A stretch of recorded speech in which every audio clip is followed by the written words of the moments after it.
What's up, guys? Got our slicks. Went back to the 22-inch, 8-inch 15. Both 70.5, match from Summit. The baby small tire, the super small tire, so it is. And then we go with the Federals, which we run because I can get two of them for like $165. And that's the 595 RS-RRs and the 20550 ZR1589W. It's like a 200 tread pattern. Double A in traction to give them, whatever. They don't hook up for shit in a 400 horsepower car. You know, you need a slick pretty much for anything front wheel drive if you want to hook up. But these do work nice for the street, and you can, when you burn them off, you don't feel too bad because you can get another one for like 85 bucks. You know, instead of like Toyos, they're way more than that, like $125 a piece. Sometimes you can get them cheaper. But these work pretty good. They're not better than a Toyo. Not better than a lot of other tires. But they work good, you know. They're not the best. But I like them for a budget. Especially when you know you're just going to blow the tires off anyway. Don't matter what I buy, I'm going to go through them the same amount. So, might as well buy these and, you know, afford to be able to buy 3 a season is about what I go through in the front. Put some miles on my car. It's not just a track car, it's a street car. And these work pretty good. And I really like the Mickey 22x8x15s. You don't even got to run a tube in it, so it saves you a little bit of money from having to buy tubes, which is nice. These will go on the VMS wheels, of course. And we'll mount these up. Wish we had skinny, so wish I could be showing you skinnies here, you know, and my fronts up front, you know, or vice versa. Yeah, but no skinnies this year. But we got at least the starting bit of our tires. We need to get another set of slicks and at least another set of these. But right there, we're good for most of the season, hopefully.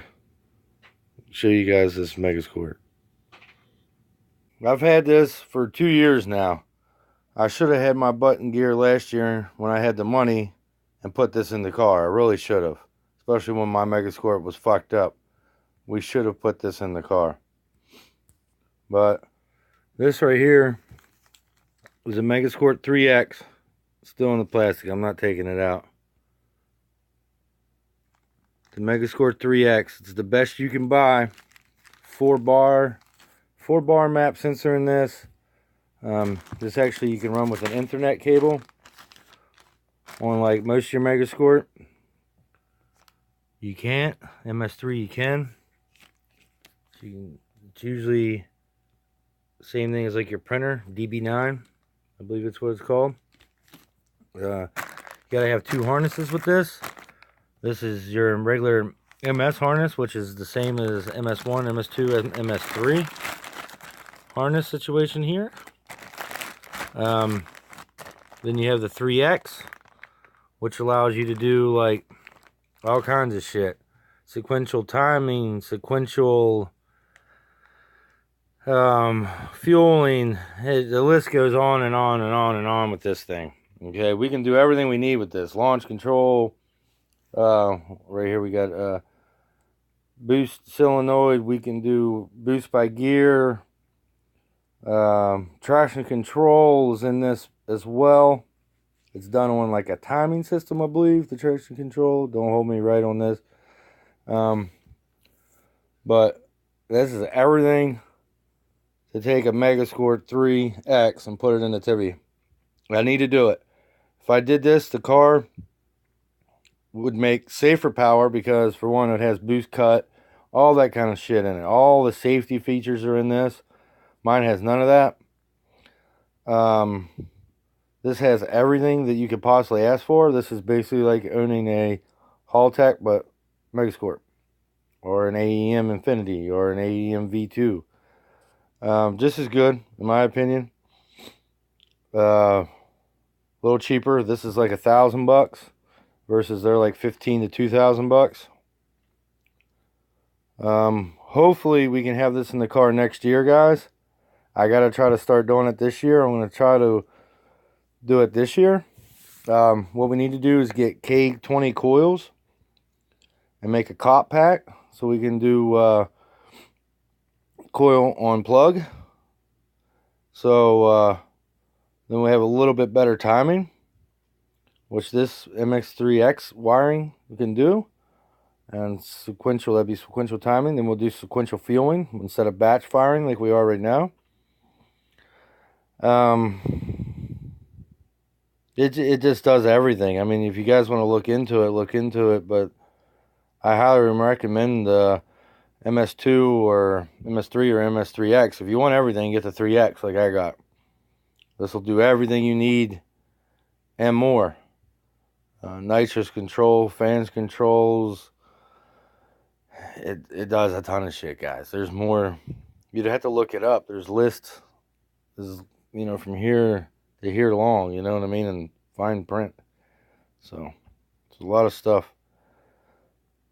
And I figured I'd show a lot of you guys because you probably don't even know I got it. I am going to use my red car. I got to buy a Bob's harness, Bosch harness plug. So basically when I do all my wiring, it'll all go into that plug, and that plug will go into my factory harness.